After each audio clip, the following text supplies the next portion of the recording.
Welcome back, kids.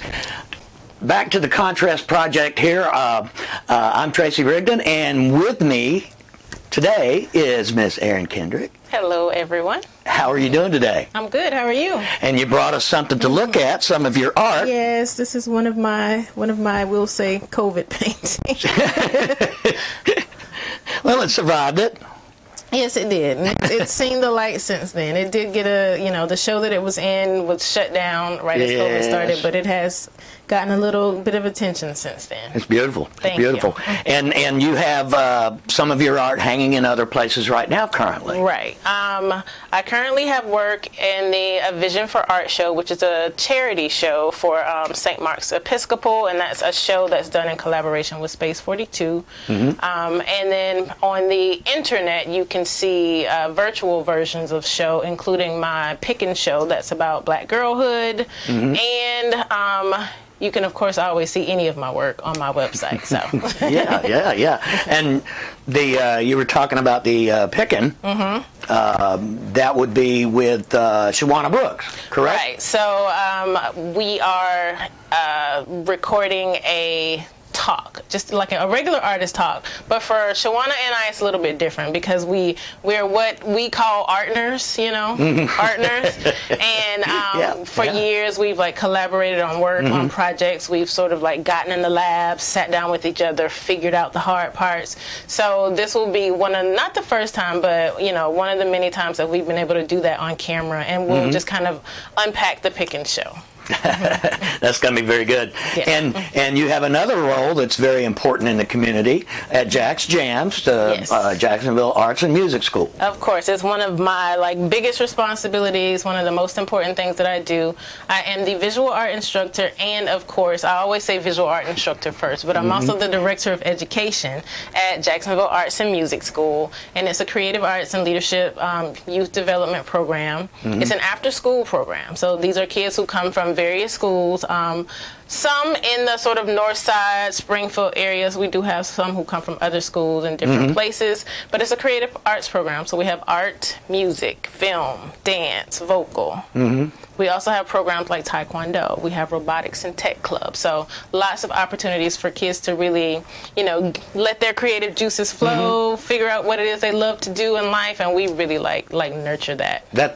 And that's a really good thing, because many of those things that you mentioned, not all, but many, have just been eliminated from the public school system. Right. We used to have shop classes when I was in junior high school, in high school. Branding classes, photography classes, we did. They were part of our electives. I remember making a newspaper. I was at First Coast for 1 year, and I remember we had a class we were making, we had a newspaper press. You don't see things like that anymore. We had, I remember early on, and this is just, I know that the technology was far more advanced, but they started us out on this block printing stuff with the little lead letters in these big frames, and we would have to print something with it, given what we had, and that was a challenge. But at the same time, then they would start teaching us the old hand crank. And it's all any creative class, any artistic, it's all problem solving, So I think that it makes us better adults. It's all creative thinking, problem solving. Even when it's hard to do things like that, you have to figure out how to get it done anyway. And I think that's the best lesson that any of us can learn. Yeah. Oh, absolutely, absolutely. So during this pandemic that we've been going through, how did that affect your ability to show your art, sell your art, have installations done? I know a lot of places just completely shut down for months. Right. So, like I mentioned, the show that would have opened in the year of COVID shut down maybe the day. It would have opened the day right before, right after, the COVID shut down. So this was a part of that show, and nobody was ever really able to see it. Over that time, there wasn't a lot of, showing artwork. We all had to, of course, move to digital formats and things like that. I really sold a lot of work, though. I don't know if it was because people were at home, people needed something to do, but whether it was larger pieces or some smaller things that I have, relatively consistently, or like commissions, you know. I got a few commissions during that time. Like, people were actually buying artwork, and that really sustained me through the whole COVID shutdown, because you know, of course, I teach by contract, and at that time in various places. Of the 3 contracts I had, I lost 2 of them, so selling the artwork really helped me survive COVID. Right. I know that we had Hope McMath on here before, and she had mentioned the same thing about, you know, how a lot of the smaller places did close, and there was a transition period for a lot of artists going, like you say, to digital and, you know, other means of, you know, selling their work. Right. And she said, oh no, there's people still buying, because there's people that are actually saving or making money during this shutdown. Yeah, it was remarkable to me. Like, people really came through, especially on the commission ends, because I really don't do a lot of commissions, but I had a lot of people who hadn't bought artwork before, a lot of first-time buyers during that time, so I don't know, I guess people needed something to do with that money. Well, and it came at a time, it really did come at a time when small mom and pops were starting to take hold in the Jacksonville area, really, over the last 5 or 6 years, really, is when they started taking hold. And you've seen a lot of those restaurants go under. Yeah, unfortunately. But some survived. They adjusted. Some survived. You did. You had to think fast in that time period. It was really like adjust, or, you know, fall apart, or you know, whatever you could do in between, like getting help from the city, help from the government, where everybody was kind of, you know, grasping at straws then. But, you know, hopefully as many people as possible survived it. Well, it looks like the numbers are still climbing, and we're going into spring break now, as of this taping, and some of the municipalities that, you know, host a lot of those big spring break parties, they're kind of nervous. They even instituted a curfew in Miami the other night. Yeah, I've seen the pictures from Miami, and it was a little ridiculous. Crazy. It was a little. It's like no one cares, but that was necessary. And as soon as the spring breakers are gone from Miami in April, 420, they have a huge celebration there for like 3 or 4 days. Yeah. You know, there's Atlanta, San Francisco, Colorado. I think you can only like hope like the people who are there in the moment at that time are being as responsible as possible. Sure. Of course, you know, photos can be clickbait, so sometimes maybe the photos that you're seeing of the events are the worst possible photos. Oh, absolutely. So you can only hope that people will be as safe as they can be. Yeah. Well, we were talking earlier, the producer and I, about the sensationalism of journalism, to where it's gone in the last couple of decades. I mean, it's just gotten worse and worse. Well, the last decade's got really bad. Absolutely, yeah. Everything they, you know, like you say, it might be the worst possible image they could pull out of the roll, and the headline is always clickbait. Right. I mean, sometimes it has really very little to do with the whole story. You know, taken in context. They just want you to click on it. And unfortunately, you know, I think post-COVID, I know a lot of that happened pre-COVID, but post-COVID, everybody's trying to survive. So whatever sells papers, whatever gets you watching. So, you know. It's created a whole a new normal for a lot of people. Have adjusted to it fairly well. Yeah. Where there might have been a downtime, you know, during the middle of it. It's kind of hard being stuck in one place all the time. It is. When you're used to being social. And for me, as someone who works in the education system, you know, just individually being social, having to stay in the house, that's one adjustment. You know, for me, just working in the education system, I really think about like the kids there are a lot of kids out there who get all 3 meals from a school. There are a lot of kids out there who the school was an escape from like bad situations at home. Yeah. So like a lot of that time my mind was really like on those kids and hoping that people were like finding services to get those kids in safe places, make sure they eat. Of course, we know DCPS did make arrangements for kids to get lunch and things like that. So, but a lot of my time I was really thinking about that. Oh, absolutely. Like you say, a lot of kids, they're only decent meal for the day may be the one they get at school. That's a lot. That's a lot. Yeah, who get first like breakfast, lunch, and dinner at school. Yeah, that's a good thing. And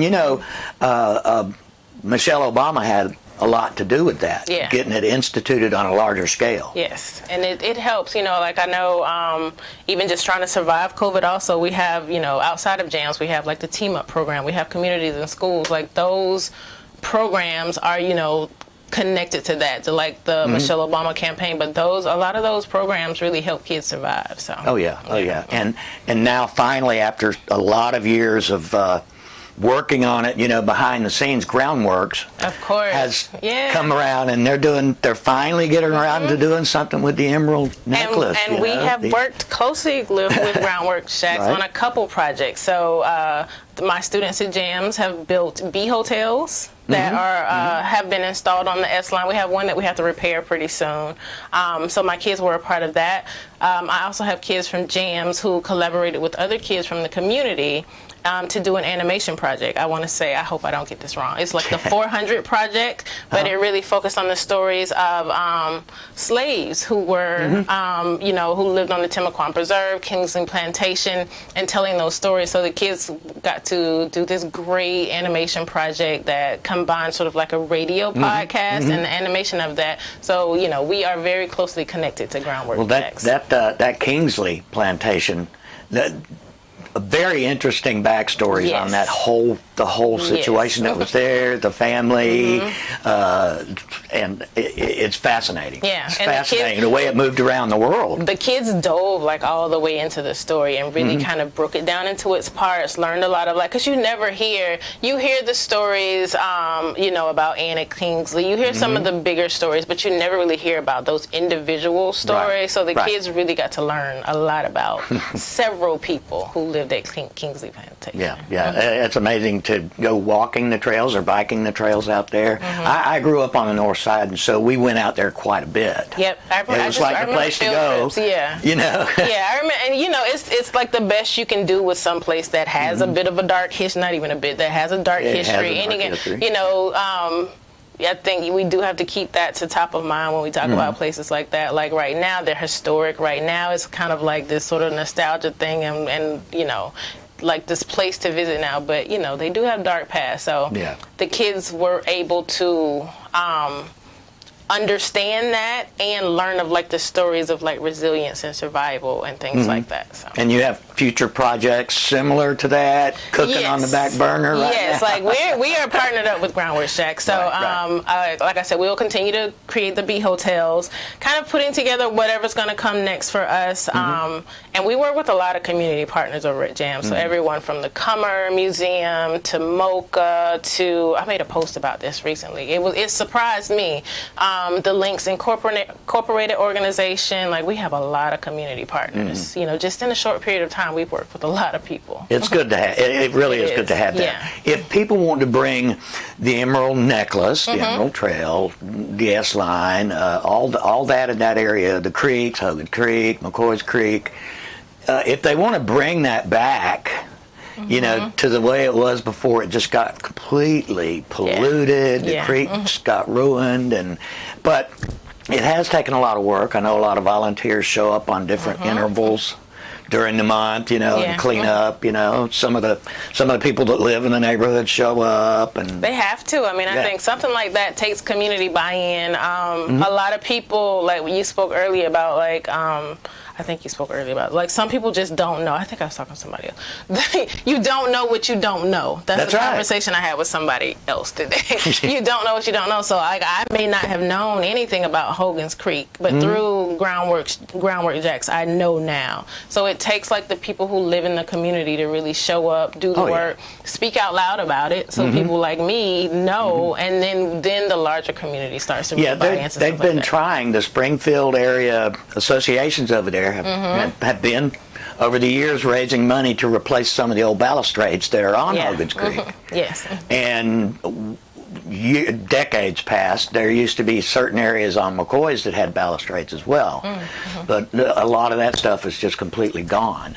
And I really in my role at JAMS, with my students at JAMS, like I'm not only just teaching them like to be artists, but really teaching them that whole community buy-in, like what creative placemaking is. Like, this is your community. So we don't just talk about sitting in our studios and making art. We talk about, going to city council meetings, finding out what's happening. Right. If there's a mural project coming up, like how you can't just go into a neighborhood and paint what you want. Like, you really need to kind of connect to the people there and find out what they need. So it's something that, the connection with Groundwork Shacks has really gotten my students to kind of step away from the school and into the community and get involved. That's great. That's great. Erin, thank you so much for being with us today. You're welcome to come back anytime. Thank you. Show some of your art. Yes. We love to see it. We love to see it.